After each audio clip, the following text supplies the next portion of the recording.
datang di halaman bercerita. Aku bercerita, kamu mendengarkan. Di episode kali ini aku bakalan ngasih kisi-kisi seputar buku yang udah aku baca. Dan kali ini aku bakalan sharing poin-poin yang menurut aku penting untuk kita ketahui bersama. Nah, kali ini aku bakalan bahas buku mega bestseller Indonesia, yaitu Sebuah Seni Untuk Bersikap Bodo Amat karya Mark Manson. Sebelum kita masuk ke isi bukunya, mari kita kenalan dulu dengan penulisnya nih teman-teman. Nah, Mark Manson sendiri adalah seorang blogger dan juga penulis asal Amerika Serikat yang terkenal dengan gaya penulisannya yang belak-belakan dan juga penuh dengan humor. Nah, kalau teman-teman sudah baca dan mereview buku-buku beliau ini, banyak sekali buku-bukunya itu penuh dengan nasihat hidup dan juga hal-hal yang tidak muluk-muluk teman-teman. Jadi kalau misalkan teman-teman mau baca buku-buku dari Mark Manson sendiri, ini tuh bukunya tuh sangat relatable dengan kehidupan kita. Jadi jangan lupa untuk baca-baca buku dari Mark Manson ini. Insight pertama, cari masalah yang menyenangkan. Siapa di sini yang sering ngerasa, duh kok banyak banget ya masalah hidup aku gitu. Ternyata menurut Mark di sini, hidup itu adalah sebuah endless series of problems, teman-teman. Tumpukan masalah yang gak ada ujungnya. Karena faktanya, masalah di hidup kita itu gak akan pernah habis, teman-teman. Melainkan itu cuma berganti atau malah jadi tambah besar gitu masalahnya. Nah, untuk menghadapi masalah-masalah ini, Mark Manson ini mempunyai dua cara, teman-teman. Nah, yang pertama mungkin akan terdengar sedikit menyebalkan, tapi hadapi aja masalahnya satu persatu, teman-teman. Biasanya kita itu lebih memilih untuk menghindari masalah karena kita nggak punya kekuatan atau keberanian untuk bisa menghadapi masalah tersebut, teman-teman. Padahal kita itu sebenarnya punya loh keberanian itu untuk menghadapi masalah yang terjadi di kehidupan kita.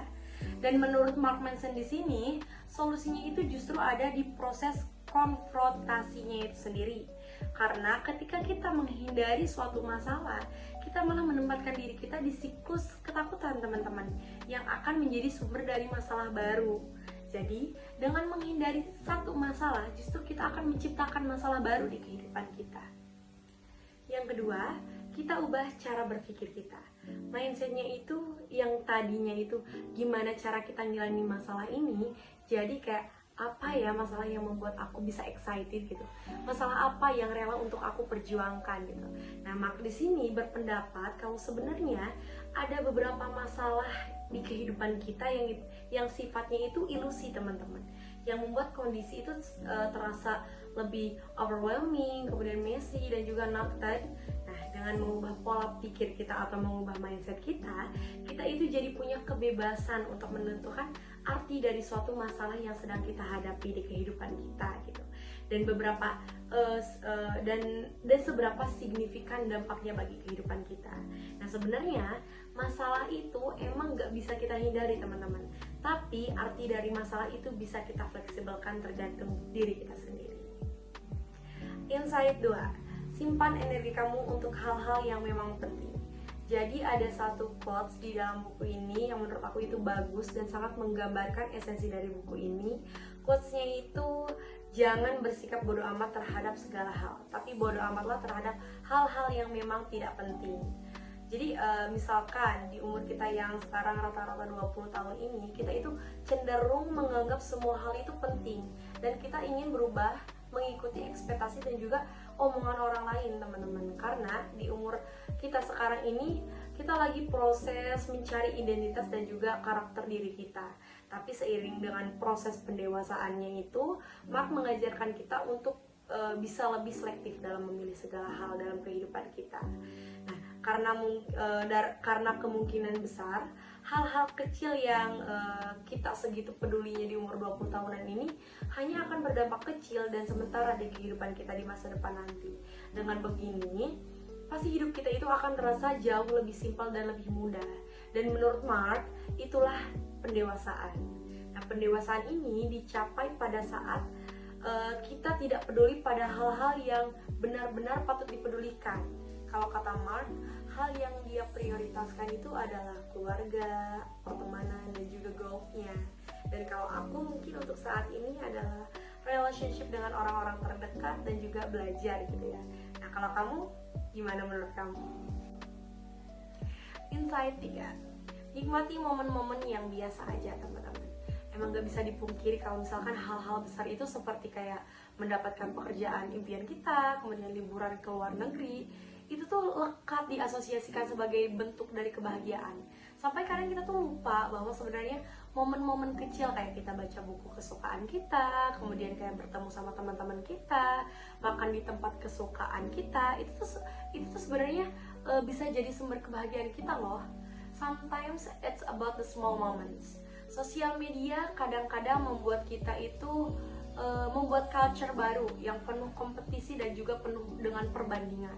Nah, tapi Mark di sini mengingatkan kalau kebahagiaan dan kesuksesan itu nggak harus tentang momen perayaan yang besar, teman-teman.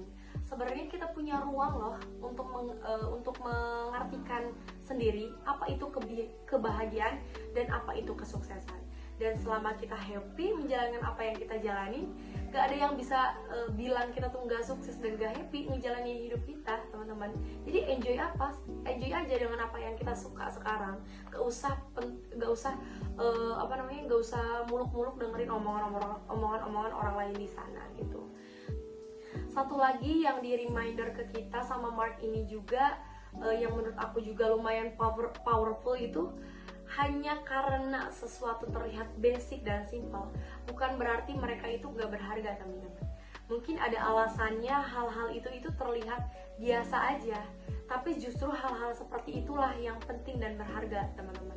Karena kadang hal-hal penting bisa terlihat biasa aja. Baca buku ini tuh rasanya kayak aku lagi ngejalanin proses self-intervention, teman-teman.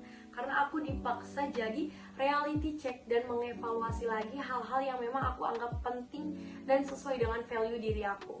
Nah, setelah baca buku ini, aku juga sadar bahwa kutipan yang katanya berpura-puralah sampai kamu benar-benar mencapainya, itu tuh kadang bisa berbahaya juga loh. Karena kadang bisa memicu toxic positivity gitu.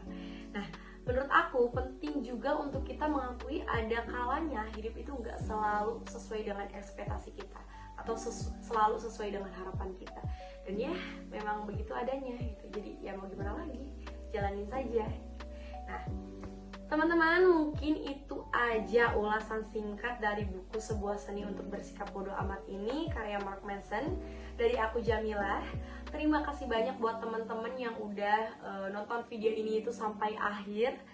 Komen di bawah teman-teman mau request, mau kita baca buku atau bedah buku apa lagi.